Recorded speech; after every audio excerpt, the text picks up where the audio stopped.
Okay, so but there's this story we saw online, of course, about you losing a 4-month-old pregnancy. How true is that? Well, it wasn't 4 months old. Pregnancy wasn't 4 months old. It was barely, maybe 2 months. That was after King. My marriage was filled with so much lies that sometimes when he gets caught up in a lie, it results to violence. We fought all the time. Before we got married and even after we got married, it was a fighting thing. It was, I mean, look at what we do on Instagram. It was more like that. It was more like that. I mean, it was like hell on earth in the house every single day. So domestic violence was something that was real, was always there in my relationship. I mean, there was a time in Ghana that this man literally beat me. I was bleeding. I said it before and I'm saying it again. I ran into the Nigerian embassy almost naked. Naked, I saw. Yes, almost naked. And I took a lawyer from Nigeria.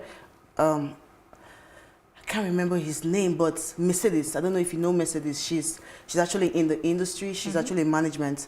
She has a management company that manages artists and manages brands.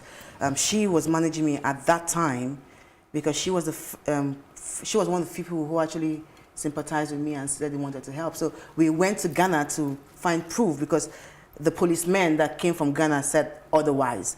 So we went to Ghana and she found out that it was true.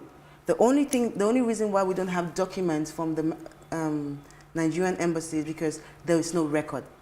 The person who was in charge was Mr. Poco. That's how I know him. His name is Mr. Poco. Okay. I actually remember that name because I have a nickname that is Poco. Yeah. So yeah, his name was Mr. Poco and he was the one that treated my case. But we did meet the lady behind the camera who took the pictures and she told me, they said, yes, she came in bleeding and her clothes were torn.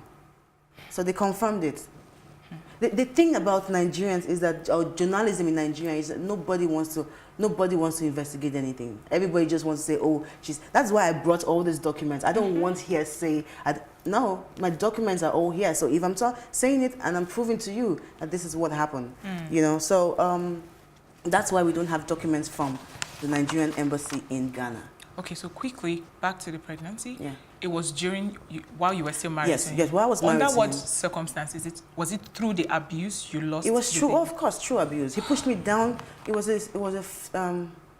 My former house we had one staircase here, we had another one here. So I was already coming out from his room. He's like in the penthouse. So I was coming out from that place, so he pushed me. We're fighting in there. So I was trying to just leave the place so I could get myself again. Because sometimes when I'm in such a high spirit, I don't breathe. So I was trying to run out of the room and he pushed me down. He actually used his leg to push me. So I rolled like 2 steps down.